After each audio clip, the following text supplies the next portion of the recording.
Okay, even though I still feel like shit, I'm gonna try to get this done anyway, or at least this part. In part one, I think you'll remember I started in January 1980, which is basically me at 18. I want to fall back real quickly just because I think it's important for you to understand where I'm going to go from here. Um, in December of 1979, actually immediately after Christmas, I boarded a flight out of Pueblo, Colorado to Corpus Christi, Texas. I was actually going to enter a um, Christian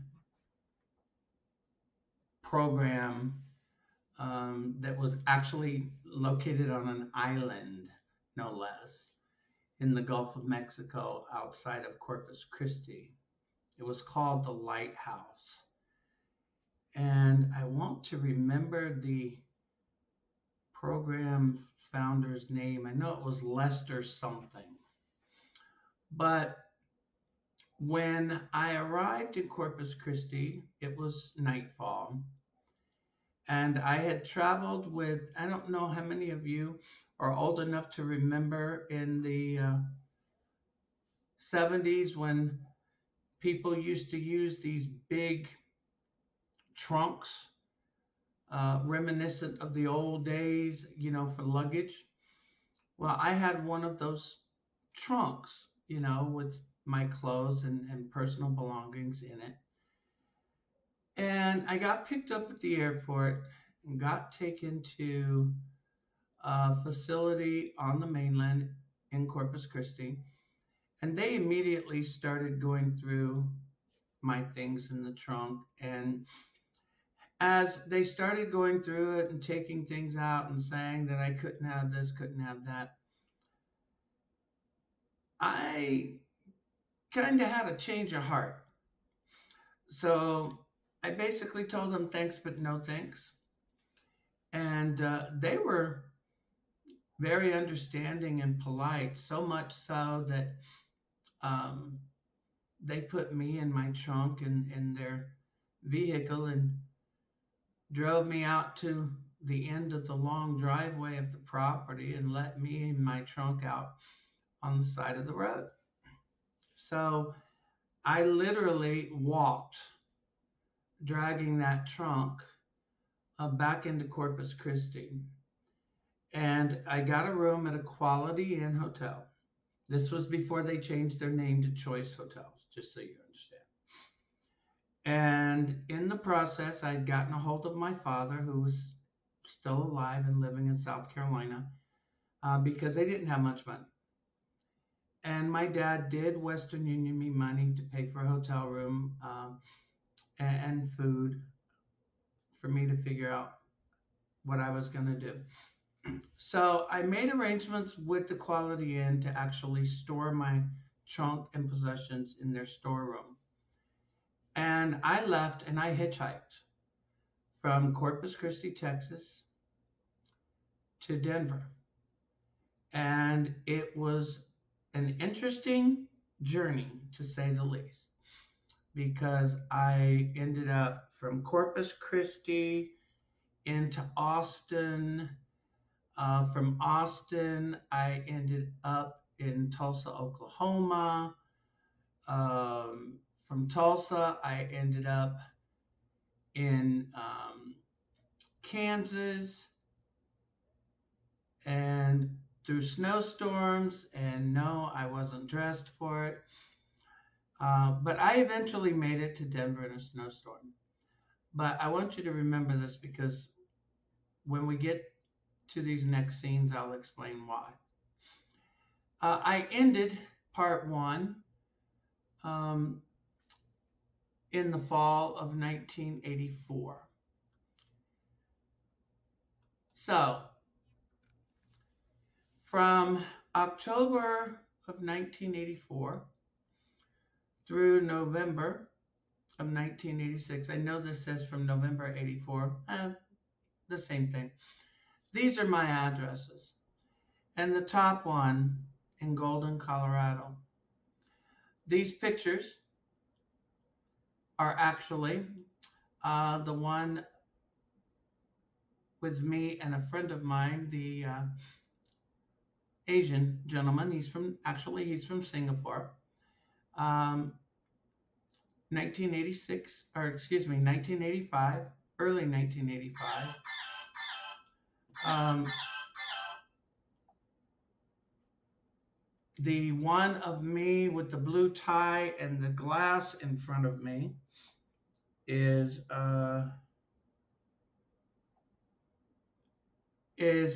late 84, 85. And the portrait is actually early 85. uh, the young man from Singapore was actually with me. We were both training. Um, I had become employed at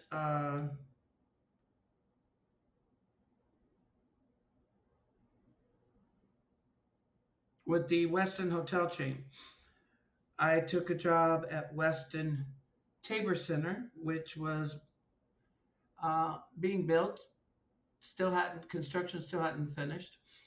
And I had actually applied for a food and beverage management or assistant manager position. But I was called back and asked if I would be interested in a um, housekeeping supervisor's position, which of course I took. And I'm kind of glad I did actually. But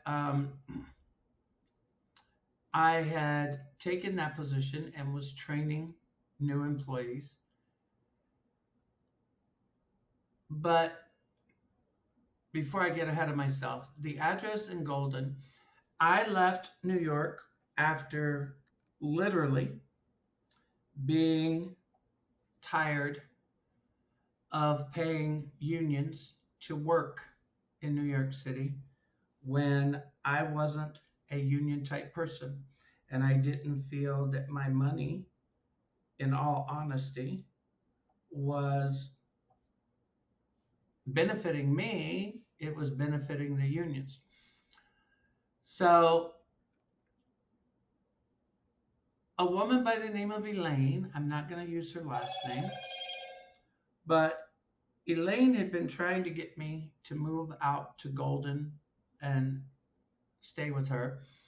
Um, Elaine and I had been writing to each other through a mutual friend when I was in Arizona. And I finally took her up on the offer. I told her I was going to go out. Elaine was a wonderful individual, human being. She was a single mom. She was career mountain belle.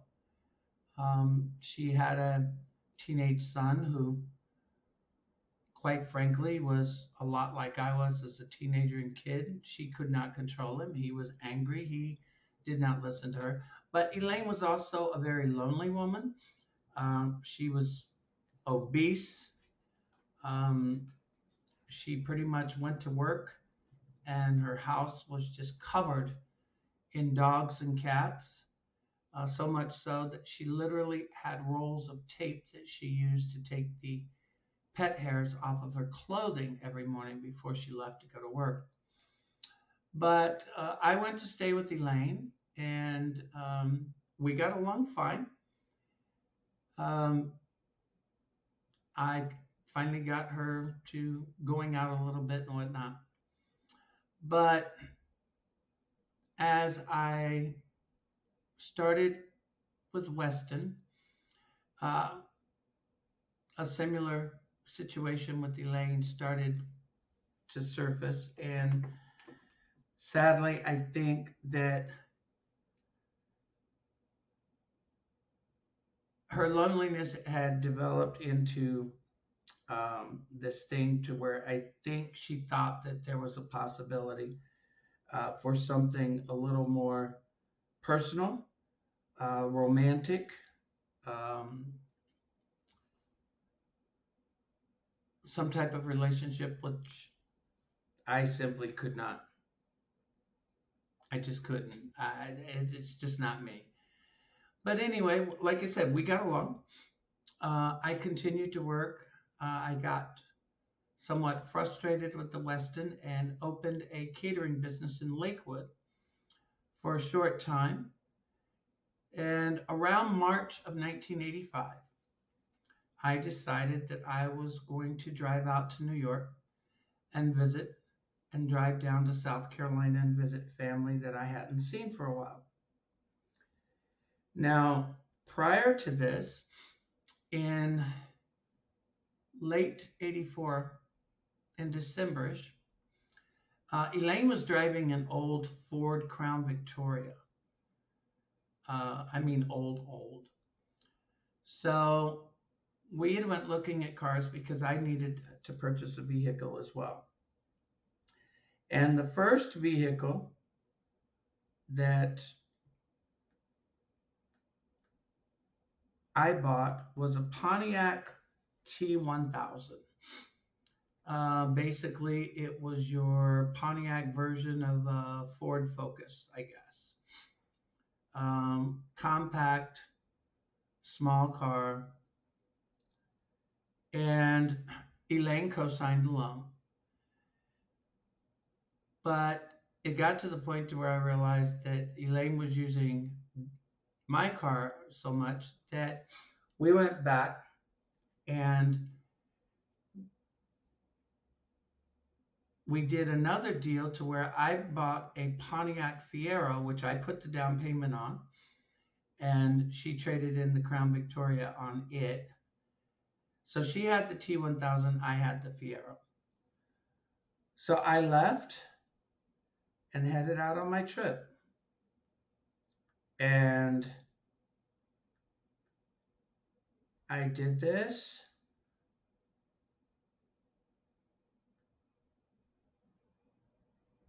I did this with her knowing I was doing it.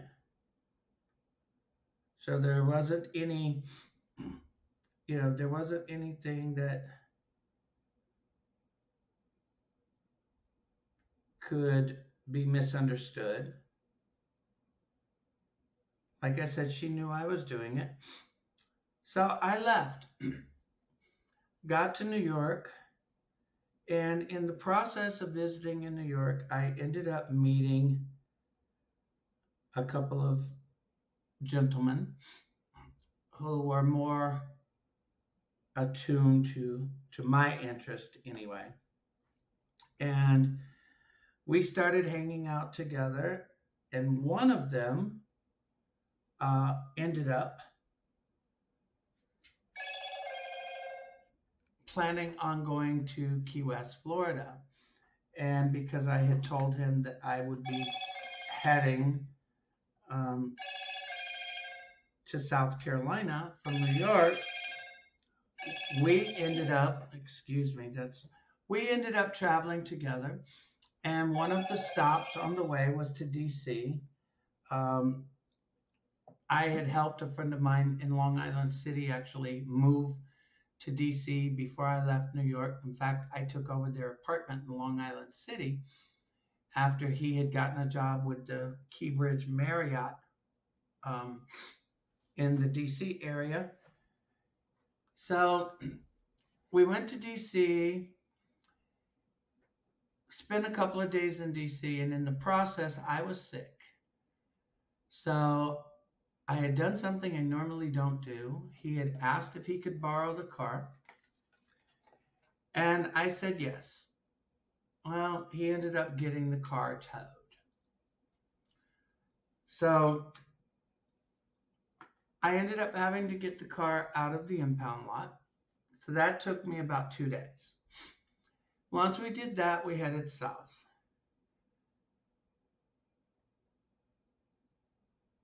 I get to, I want to say, I get to Fort Lauderdale. No, actually, we had stopped because I take him all the way into Key West. Anyway, from Key West, I went back up and I stopped in Fort Lauderdale because a friend of mine, Stuart Cochelle, who I had met working in, actually, I met him in Scottsdale in 1984 when I took the job at the Tony Roma franchise that was opening in Scottsdale. Stuart worked for Tony Roma's corporate. He was actually out training from the Encino, California store. Stuart was the one that um, invited me to go out and go to work for corporate. In fact, even offered me a guaranteed job at the Encino store, which when I went out, he followed through on. So I went to visit Stuart, who had moved back to Florida. He was living in Fort Lauderdale. And while visiting him, I will just tell you straight up truth, which is what I've always done. While visiting Stuart, he and his wife were out, and I had found his credit card information, and I had called Western Union and wired myself money. So that's pretty much what created the Fort Lauderdale Broward County charge. This is the arrest report. Um, some of the information that is X'd out of this, I'm not sure how it got that way. But anyway, I was arrested on April 6th of 1985. I was arrested at 4:57 a.m. in a hotel room in Miami Beach. I want you to see down in the lower right-hand corner, you will see where it says grand theft, and then it says receiving stolen vehicle. Okay. Now, I didn't even know that this information had been alleged back in 1985. In fact, I didn't know much about this until I actually got the arrest report from Broward County just this year. But anyway, it gives me my information. Uh, I'm going to go to the next scene. Now, this was the part that I found interesting. And the part that are whited out here are Elaine's information.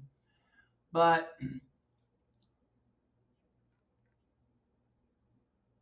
it says receiving information from an above named victim that the defendant, suspect in grand theft, was staying at a motel in Dade County. Defendant was driving a white Pontiac Fiero bearing Colorado license plate. Metro Dade PD verified that the vehicle was located at the motel. The Sahara at the location of 18,395 Collins Avenue, given by the victim. The registered owner was contacted, and it says via Jefferson County Sheriff's Office in Colorado, even though I was actually the registered owner. And then it goes on, the owner, blah, blah, blah, filed a police report indicating the vehicle was stolen by defendant. And it gives a case number. Now, when I saw this, I immediately contacted Jefferson County. And the reason I did is because this makes an allegation and it makes the claim that I was arrested for auto theft, when in fact I was not. And according to Jefferson County, they have absolutely no report under the case number and report number that was listed in this. And I have the emails to prove that. And it's not really that important because there was never truly an arrest for auto theft. There was never truly a charge for auto theft. But just the fact that it's in here and people get these things and they make accusations based on information without verifying it. So anyway, that's what I wanted you to, I wanted to make clear.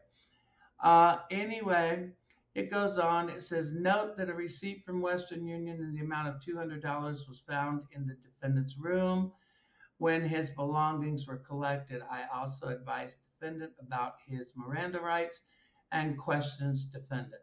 Defendant made detailed statements admitting that he stole the $800 from the victim without victim's knowledge or consent. Defendant expressed remorse over having stolen the money. I also charged defendant with auto theft based on the Jefferson County Sheriff's Office case. Defendant vehemently denied having stolen the car. Defendant was transported to Dade County Jail, booked, released to me, and transported to Brevard County Sheriff's and booked. And this again is April 6th of 1985. I was charged with, and here we go, grand theft. This is Broward County. I pled guilty. I was arrested on April 6th. I pled guilty. I received a sentence of 1 year and 1 day in the Florida Department of Corrections. I was given credit for time served.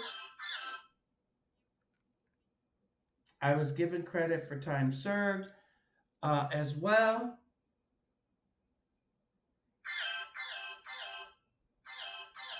Um, and transported and transferred to the Florida Department of Corrections on June 11th of 1985. I was released at the discharge of my sentence, which was on October 1st of 1985. I'm going to go back. And the reason I'm going to go back is because you need some. After being released on the Broward County charge, I went to live in Fort Lauderdale. My attorney and a friend of his by the name of Dan Boza, who had been visiting me while I was in the Florida Department of Corrections. They had both actually, Dan and Freeman both had come to pick me up on my discharge date of October 1st. I was going to stay with Dan and his family until I found a place, which is the second address you see on the screen. I found I guess you can call it a studio apartment. It was in a private house with its own entrance at Southwest 17th Street in Fort Lauderdale. I went to work for the Pier 66 Hotel as their garde manager. I also had a second job working at a Burger King right down the street, both of which were very close to my residence on Southwest 17th Street. Dan and Freeman were part of, I'm trying to remember what it was called, Christian Men's Fellowship. And yes, I attended meetings with them. And one of the members of that particular chapter actually gave me an old 1965 or 67 Honda motorcycle. Believe me, driving that up and down Interstate 95 was scary as hell. But anyway, after a while, Dan and his wife had been looking at opening a diner, and they finally made the decision to buy out an owner who was selling. At that time in Florida, especially diners that served lox and bagels and breakfast, pretty much had a good customer clientele. And the decision was made to do it when I had agreed to cook for them, which I did, uh, and did so for several months actually. But it got to the point to where it was just more than I could handle because, truth be told, it was just an industry and a business that they had little to no experience in, and it was weighing on everyone. So I actually left and moved to Kissimmee. And that is the 1730 Central Avenue, apartment 89 address you see. After a while, I had left and I actually got on a flight and flew. And now we're in 1980, 86. I flew from Fort Lauderdale to the Bahamas. Only I didn't realize that when you enter the Bahamas, you literally have to demonstrate that you have your round trip ticket. In other words, you don't enter the Bahamas on a one-way ticket because they ain't having it. But they ended up being very nice about it. I ended up at a one of the customs officials' residence, making arrangements, and of course, because things I didn't have things the way they were supposed to be, I ended up flying back um, 2 days later. And at the time, I decided I was going to stay in Miami. And believe it or not, I moved to Miami by simply staying on the beach. Did not have a place whatsoever. That 3400 Collins Avenue, apartment B3, would be my first Miami Beach address. And that address would be 2 weeks in coming. I got a job waiting tables at Rooney's Pub, which was um,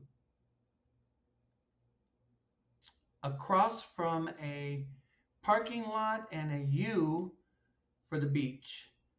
And across that entrance, there was an old hotel that was vacant, that was boarded up. And a gentleman had shown me how to climb up to the back. It still had electricity, and actually sleep in one of the rooms at night, take a shower at the showers on public showers at the beach, and go to work, which is what I did. Because you don't earn tips during your training days, I had to wait until I did. But I got the job, did well, ended up getting the apartment at 3400 Collins Avenue. So I'm working, I'm on Collins.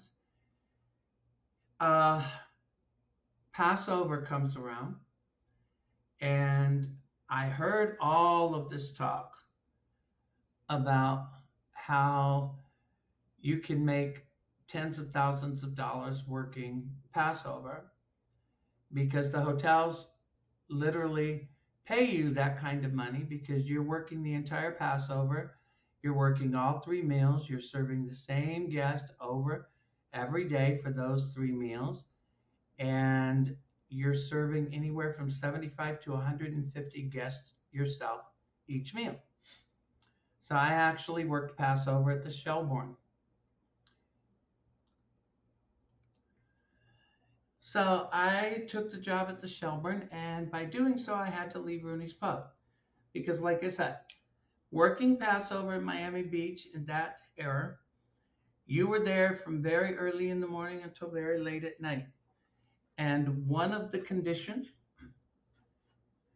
you only got paid at the end of Passover, and you only got paid if you completed the entire 9 days.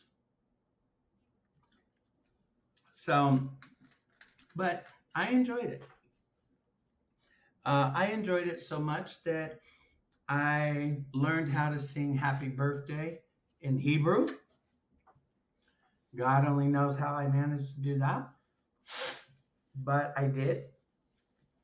Um, One of the things at that time is the hotel gave you a guaranteed pay amount, um, but even though the guest paid certain charges to the hotel for the service or whatnot, um, it was standard practice that servers got additional tips at the end of Passover from the guests that they served. And in 1986, working Passover at the Shelbourne, I'm not going to lie, I would love to work Passover every year if it was still um, as lucrative as it was then, because I ended up making over a 9-day period working Passover at the Shelbourne upwards of $36,000. And that was from the hotel's pay and my guest leaving tips. And it didn't matter if they put tips on credit cards or they wrote personal checks. The hotel actually cashed them and honored all of them. So, like I said, I had to leave Rooney's to work Passover. And because I was living so far up on Collins and going down to Shelburne, which was all the way down Collins, one of the guys that was also working Passover with me, he had ended up renting an apartment at 3400 Collins as well. We became good friends, maybe a little more than that briefly, but anyway, once Passover was over, I had decided that I was going to move. I wanted to move further back down, south on Collins. And the reason I wanted to is because one, I hung out down there. I went out most of the time down there.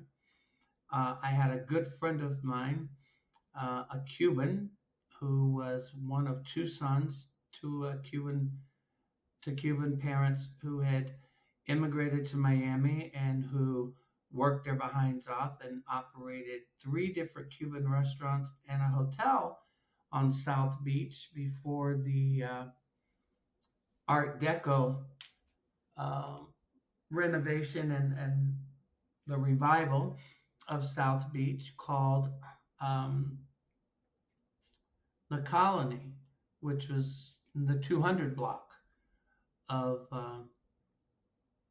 Ocean Avenue. Most of the uh, revival in the Art Deco hotels and the revival of Miami Beach, of South Beach, pretty much at that time was from 5th Street North, and the Carlisle up around 13th and Ocean probably was the first one to actually be renovated. So I ended up moving, and that will be your Pine Tree Drive. And that's slightly behind what used to be the old Ankara Hotel on Collins, right up the street from Wolfie's Diner, because I ended up getting a job waiting tables at Wolfie's after Passover. And after Passover and starting to work for Wolfie's, I started hanging out more. I started partying more. Um, that was just what I did. So it was fun, but it also led to some things. While I was doing that and hanging out, I met a gentleman, also a Cuban, who was into some things that were not quite legal. Um, the drug trade in Miami at that time was flourishing. And this particular gentleman also drove a street sweeper at night.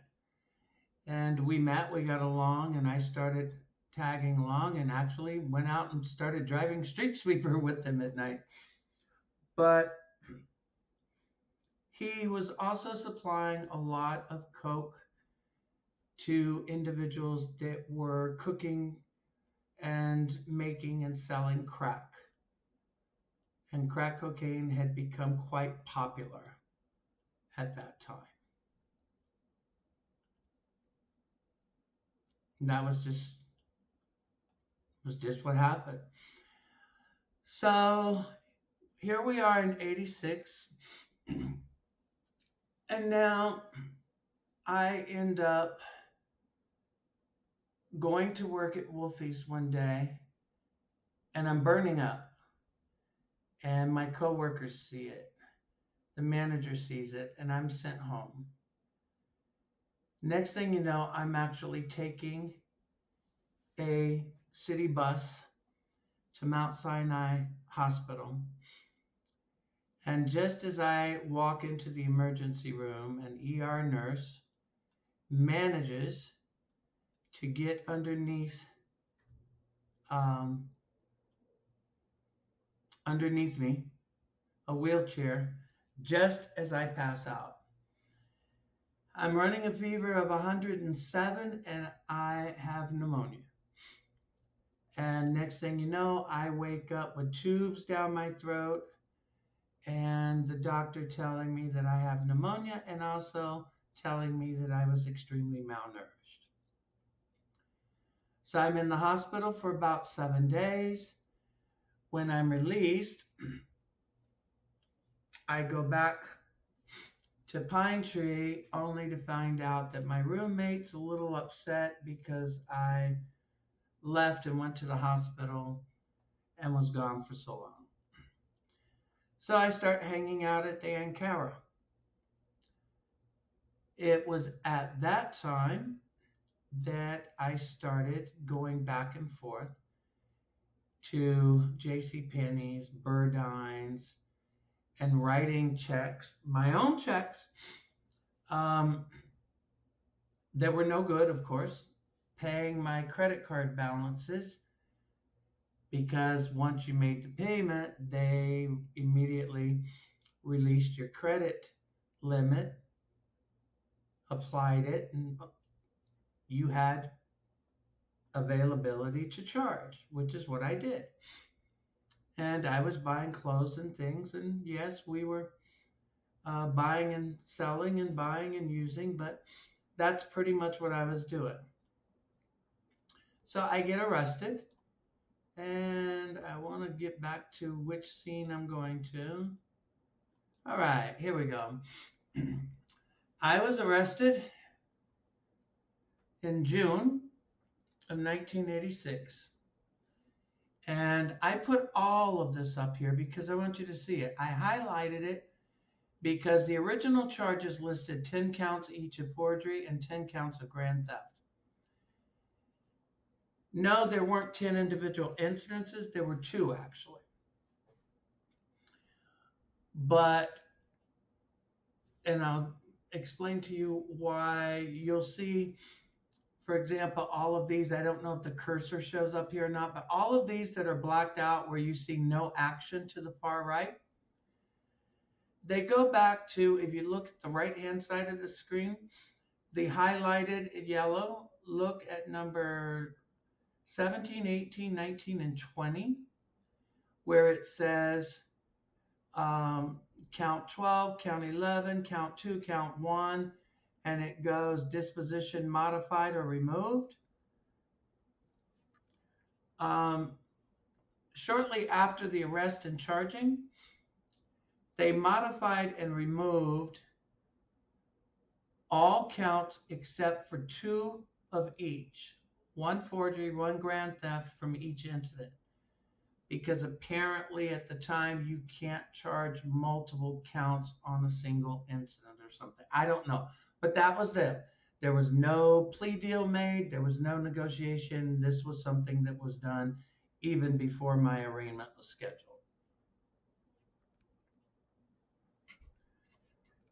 Okay? Now, I pled guilty because I was guilty. I was given 1 year probation with conditions, and that probation was entered on August 13th of 1986.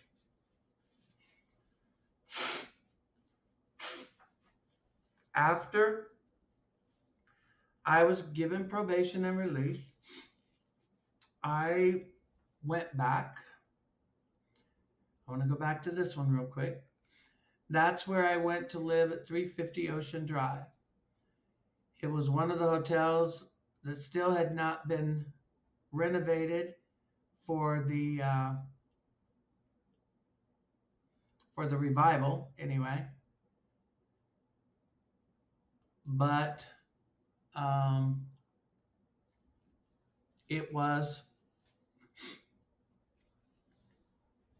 it was a cheap place to live, and I stayed there for a little bit. But in September, I kind of got tired of it because it was a bunch of old folks. So I went back and started staying and hanging around at the Ankara Hotel. So that you understand, the Ankara, even though it was a hotel and they were operating, they were locally owned and they weren't really operating, but there were a lot of people who hung out, stayed in the rooms, etc. Well, what I discovered while hanging out at the Ankara was that some of the people there had maintained a uh, registry of credit card numbers and names and information, and they used them to help friends or to do things. And after a while, when I traveled to Colorado in November of 1986, um, the arrangements were made by an individual at the Ankara Hotel. The airline ticket, the hotel reservation, everything was arranged and made by them. Um, they were made, well, the airline ticket part was just done over the phone, but the hotel reservations were made and done, and the hotel was advised. They were given apparently the credit card information and everything, and were asked to make the reservation, that all charges during the stay were to be billed to the card, and that the hotel was authorized to list that it was a signature on file. Uh, when I got to Lakewood, Colorado, at the hotel, I registered under my name. That was the name the reservation was made under.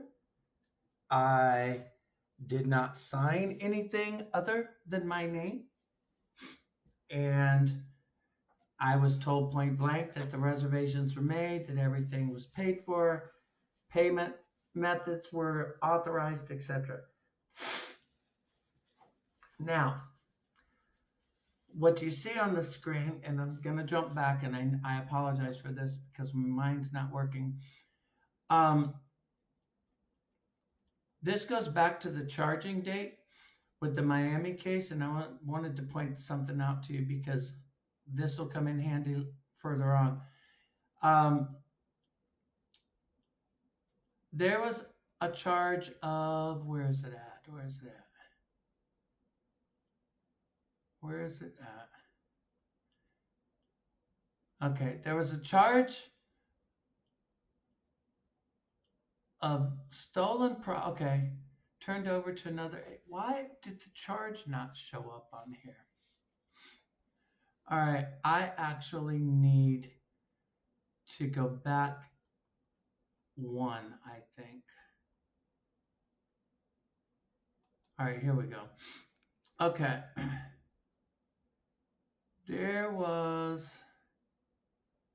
Where are they?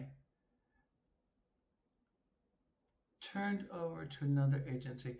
There were 3 charges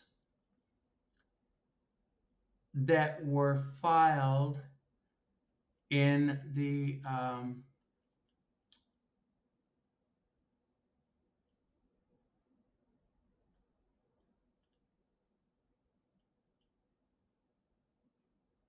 Miami case that, if you look on the record, it says that the disposition, and I'm going to try to go back to this, where it says disposition turned over to another agency.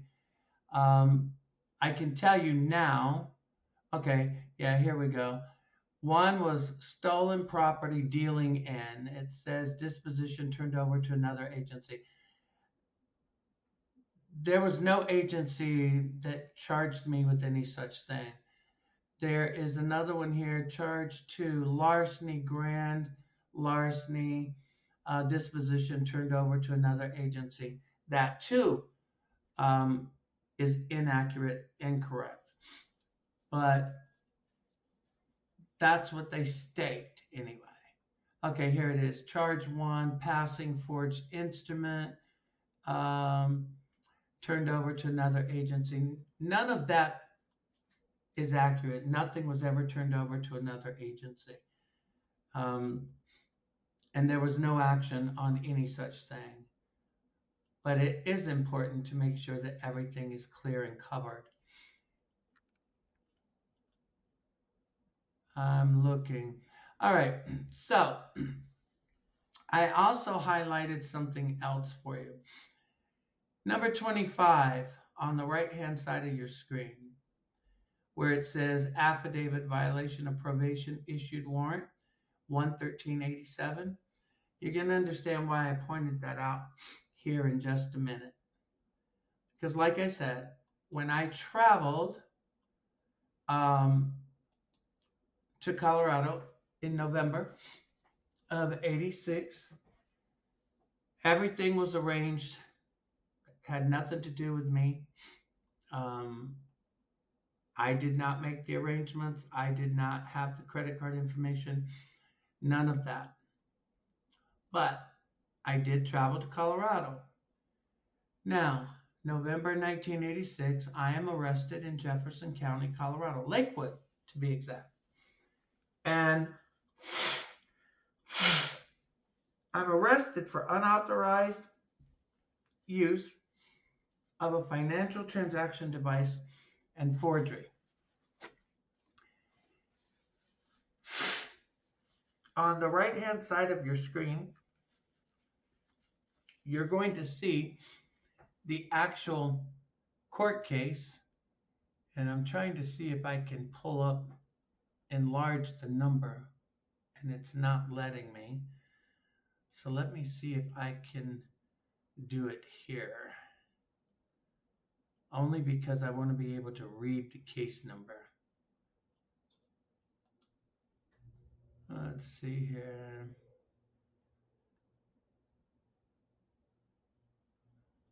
Here we go. I just want to open this for my own sake. All right. The case number is going to be 1986 CR 1349. It was in Jefferson County District Court. The date it was filed was December 5th of 1986. I was arrested on November 17th of 1986 by the Lakewood Police Department. And there's 3 counts here. Unauthorized use of a financial transaction device. I pled guilty on December 5th of 1986.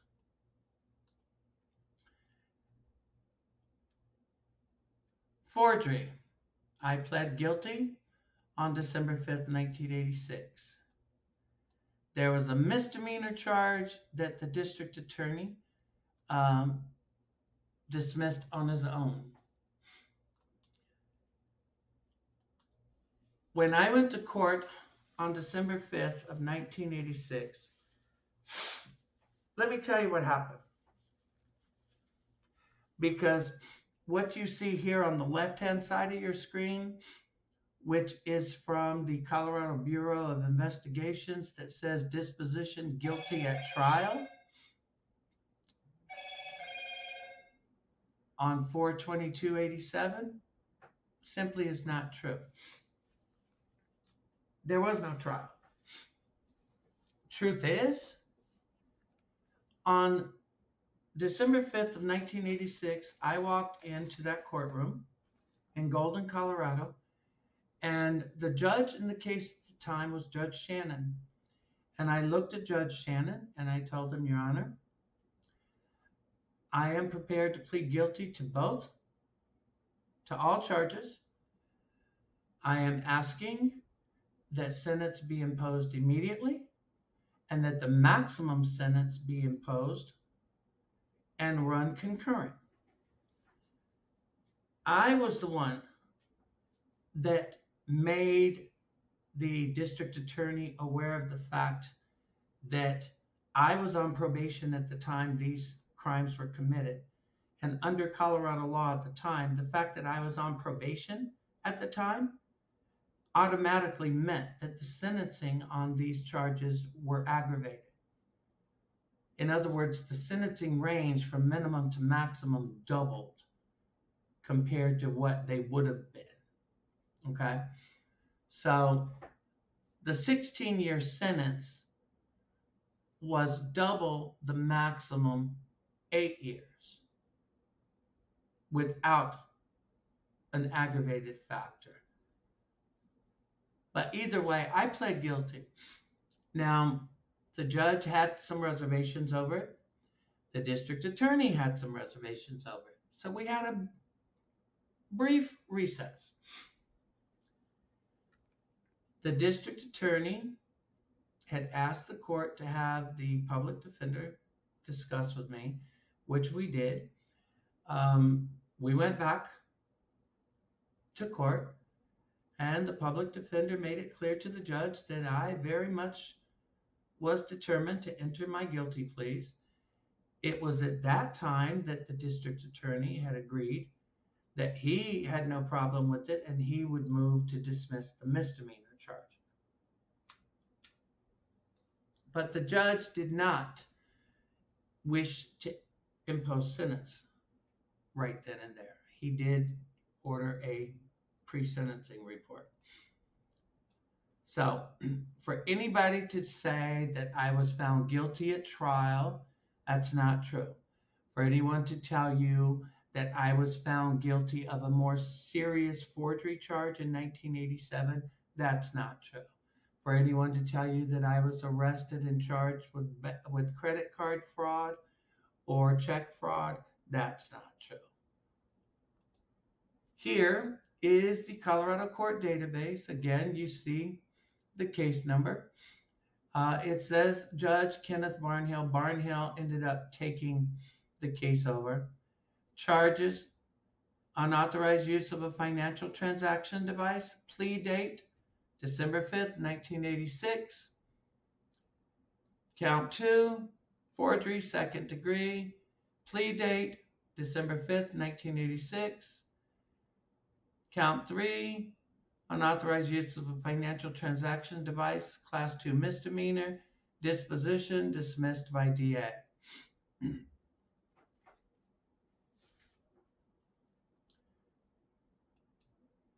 This is why I say to people, sometimes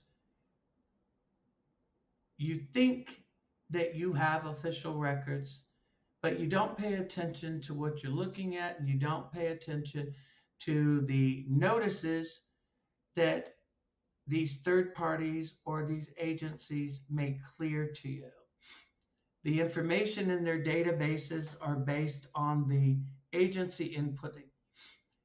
Now, this is a CBI report, a Colorado Bureau of Investigations criminal background check that was ran in 2008 when people were making claims. The yellow here are names that people claim I used and am accused of using that were not my legal name. Interestingly enough, with the exception of the Gahanan, Every one of these are various misspellings by law enforcement agencies uh, talking to other individuals, not me, of my legal name at the time. The Gahanan name shouldn't even be there. It was a juvenile thing.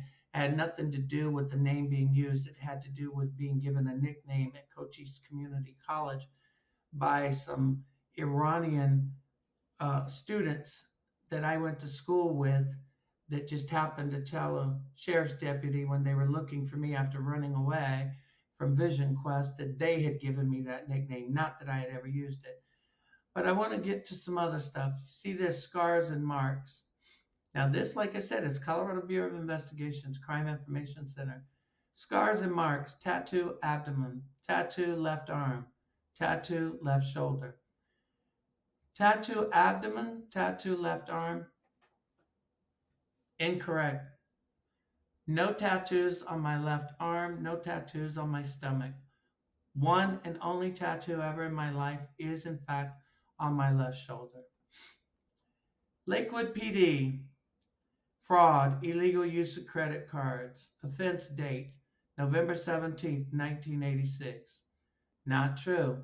As you clearly see from this, do you see any charge of fraud, illegal use of credit cards on here? No, you don't. And you don't because there never was. Lakewood PD, fugitive, other jurisdiction, fugitive of justice, Pueblo, fraud by check, offense date 11/17/86. The problem with this is no one can produce a warrant or a charge for fraud by check out of Pueblo, Colorado, much less with an offense date of the same date that Lakewood PD arrested me in Lakewood. They can't produce a booking for any such charge. They can't produce a court case filed on any such charge, an arraignment on any such charge, because there never was one. Lakewood PD, again, same thing. Fugitive, other jurisdiction. Fugitive, other jurisdiction. State Patrol, Colorado Springs, traffic. Offense date, 11/17/86. Again, no such charge, no such warrant, no such booking, no such filing, no such court case, no such arraignment, no such thing. Now understand something. If there's a warrant issued by a court, even if it's dismissed, there's a record of that warrant being issued and there's a record of that warrant being dismissed. This is the part that I pointed out earlier. Down on the bottom left side of your screen. Again, this is entered by Lakewood PD in the CBI system. It says forgery, second degree, disposition, guilty at trial. This is why people really have to verify information, because not everything that's entered into a database is correct and accurate. If you look at the court record, you will see there was no trial. I pled guilty to second degree forgery on December 5th of 1986. And I'm going to go back to that charge here in a minute. But on the lower right-hand side of your screen, again, Lakewood PD enters this: fraud, illegal use of credit cards, disposition, guilty at trial. Again, untrue, inaccurate, outright false. Again, people used it, published it, repeated it as fact without checking it against the actual court records. Oh, don't feel bad. CBI has been telling me now for years that Lakewood's responsible for correcting their inaccurate input, and Lakewood's actually refusing to even respond. But I'm going to go back to the forgery charge real quick. I pled guilty to that forgery, by the way. But if anybody ever gets interested enough to actually pay for the transcripts of the court hearings on those charges, um, I actually raised a question to Judge Shannon in regards to the forgery charge because I was confused. And I asked him point blank, what exactly was I accused of forging? Because I'd never signed anybody's name to anything. The only name I'd ever signed at the hotel was mine. Even the district attorney couldn't give it an actual answer as to what I was accused of forging, other than the fact that they said that it constituted forgery. I actually later challenged and tried to withdraw the guilty plea to that charge because it turns out that I was not guilty of forgery under any circumstances. And by the time the appeal was filed with the Colorado Court of Appeals, unfortunately, the time frame for appealing had long since passed, and therefore the appeal was rejected. So I pled guilty, and in February of 1987, Judge Shannon sentenced me to 16 years on each count, running concurrent with each other. I'm sorry, I said I had asked for the maximum running concurrent. I meant to say I had asked him to sentence me to the maximum running consecutive. But of course, he chose not to do that. At sentencing, I told Judge Shannon point blank that, in all honesty, um, it really didn't matter what sentence was imposed, whether it was the minimum, the maximum, that the truth of the matter was that me deciding not to do stupid things like that wouldn't be determined based on a sentence or how much time I got for it. It would be determined when I decided to stop doing stupid shit like that,